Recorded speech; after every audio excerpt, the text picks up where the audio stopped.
Friends, if your witchy heart is frolicking in the forest, but your body is trapped in the city, then let's do some quick witchy DIYs to summon the spirits this Halloween season. Welcome back to a little witchy episode of Lab Cry DIY. I'm your coven leader, Katie, and I am feeling very quiet and cozy this Halloween. I'm not going all out with decorating this Halloween season. Instead, I'm craving a lot more of simple, tiny, and kind of nature-based seasonal decor. So today we're gonna do 3 super simple, super easy, super small little seasonal witchy decor crafts. And when I say simple, they literally take like 5 to 10 minutes each, so this is truly lazy girl friendly. Okay, let's start. First up, we're going to make cute little cinnamon applesauce pumpkins.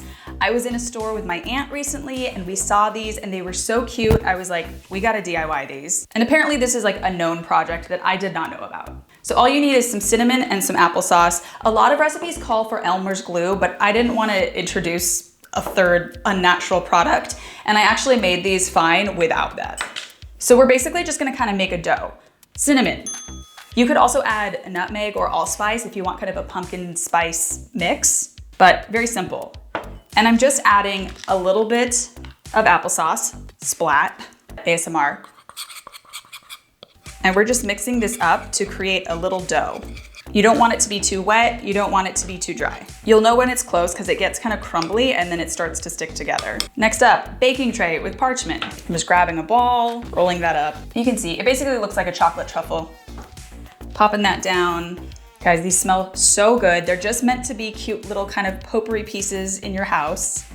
Ooh, we got another ball. I had also thought about shaping these into little witches hats, which I think you could do. I'm not gonna do, but do it and send me a picture. You can make them all sizes or varying sizes. I kind of like the varying sizes because it looks cute put together like on a little plate. Okay, now we're gonna shape them. I grabbed a little toothpick and we're going to create those little pumpkin segments. And I do feel strongly about making these look as realistic as possible, so here's how I do it. Just very gently press in from the sides. You wanna make sure you just press gently in and out. You don't wanna pick up any dough as you do it. And you just wanted to press even segments all the way around. Now here's the most important part. You gotta finish the tops. And that's simple. You just take the pointy end of your toothpick and you just depress it in right at the top. And if your dough is really wet, like some of these are more wet than others, you will have to clean up any little like funky spots you disturbed, but it's pretty forgiving. I've seen people do these where they just kind of like do small slits and to be honest, it just doesn't come out pumpkin-y the way I think it should. Oop, guys, pro tip, move these far apart when you're doing this so that you don't mess up one while doing the other. Oops. Guys, they look so cute. Lastly, get yourself some stems from a little twig. Whoa. And then you can plant them right in. Some people like to do little mini leaves and stuff. I think that's cute, but I'm gonna keep it a little minimalist for now. I'm putting these in the oven at 200 degrees for like 2 or 3 hours. All right, that's it for those guys. And now moving on to a beautiful, simple, and slightly messy craft. You're gonna wanna go ahead and grab yourself some tangerines, oranges, get various sizes, whatever you want, because we are going to create these gorgeous dried orange candles. Again, I love working with as many natural materials as possible. Oranges are so beautiful, especially when they're dried. And my idea is to dehydrate these, add some wicks, add some candle wax, and use these as kind of little like altar or prayer or meditation candles because they are so small. But before we start, a PSA for the internet. Yes, these are natural materials. Yes, it is a fire hazard to light and forget it and let it burn up. But these are meant to be lit under supervision. But if you're afraid of fire hazards, understandable, just put them out as decor, don't light them. So I'm just gonna start by chopping the tops off. And I'm going to do this very close to the top because I want as much kind of inner real estate as possible. Also, these shrink once they are dehydrated. You wanna keep them as large as possible before that. Also, there is a way to actually just use a fresh orange as a candle. I'll link that below, but you basically use the interior and fill it with like olive oil, I think, and you can make your own little natural candle, which is really cool. But I wanted something that looked dried and withered, much like myself. Just kidding. We're not making those jokes anymore, people. Age is natural. All right, next I'm just cutting up the interior. And I will say that actually you could just empty these out and put the wax straight in there, undehydrated, but I wanted to dehydrate them. That does take a little bit more time. It actually takes a couple of hours, but you can just clean your house and do whatever while it does that. You could also use these as cute little kind of fairy size offering bowls. If you have like a little altar or something, I don't know. A lot of options, people. Much like a jack-o'-lantern, you wanna basically scoop it out until you only see white inside, but you still wanna maintain structure integrity within. And I had actually thought about doing like a cute little scallop pattern around the edge. Conceivably, you could do that, but the way it dehydrates down, it can kind of get misshapen, so I didn't want to risk it. Wait, is this good ASMR? Honestly, guys, maybe wear eyewear, depending on how messy you are. Oh Lord. You can also cut little faces out of these and dehydrate them and make little tiny jack-o'-lanterns that way. I'm also widening these a little bit so that it's not quite so concave, because that can cause problems when trying to burn it down. Ooh, look at that beauty. Alrighty, back on a baking sheet. Also at 200 degrees. We're gonna put these in for 2 to 3 hours. I find like 2.5 works for the tangerine and 3 works for the larger sizes. So we're popping those in to dehydrate. And here's an example of what they look like when they're back. Here's what a larger one looks like. Here's what a little tangerine looks like. And here's a tangerine that I cut too small and also dehydrated too long. So you can see the variation. I also realized that this one actually looks a little bit too concave. So I am just gonna trim it around the sides to open it up just a little bit. So, okay, that looks better. So we are baking a ton of these. I'm gonna skip to the part where we turn these into candles. I'm not doing this little one, it's too little. Love ya, bye. So all you need to do is grab some little wicks. If you're a DIY girly, I will link these below. Do yourself a favor.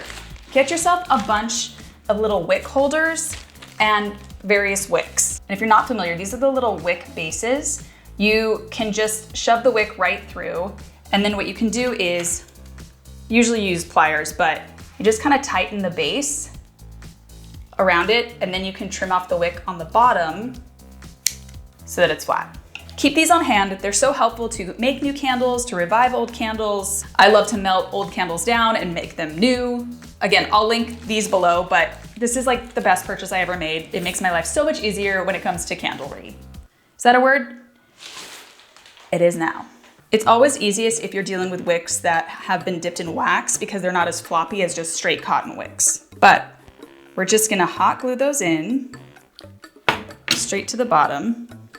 And you might need to carve out the bottom a little bit if it's not flat enough for these to like stay on.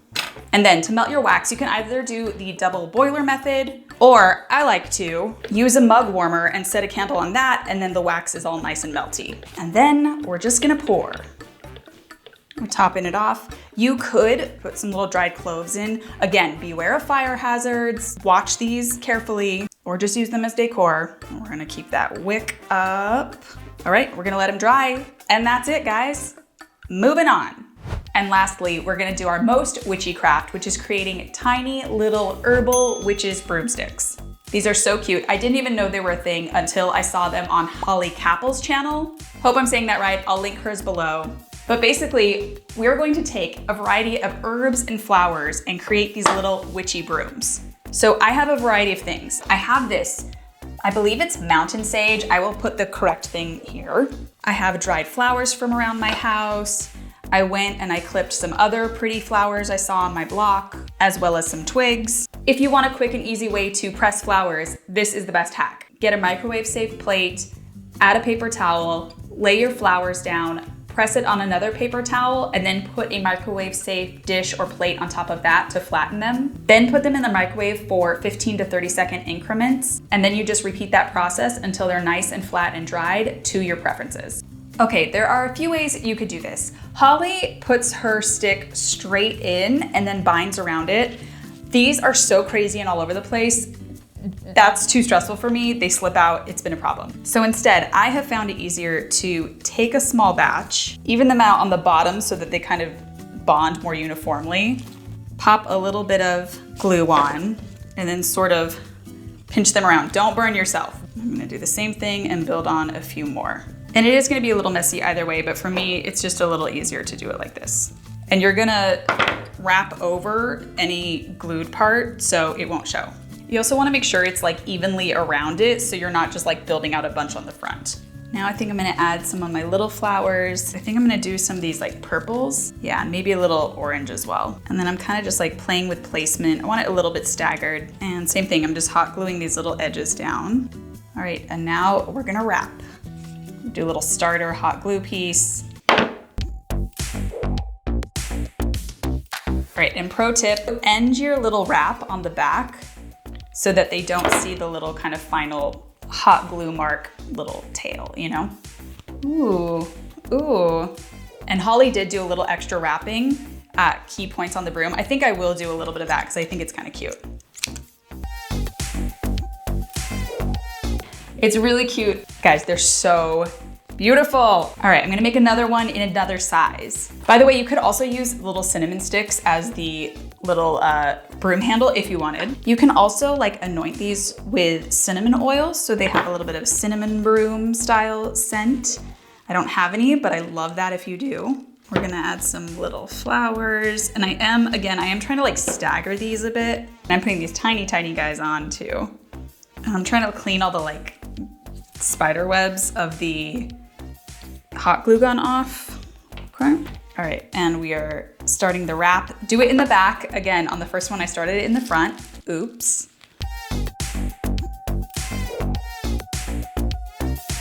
Okay, guys, I actually have a lot of little ones, like you can see, for example, here. So I think I'll mix up some of those, but I think that we are ready for our very cute, very witchy final reveals.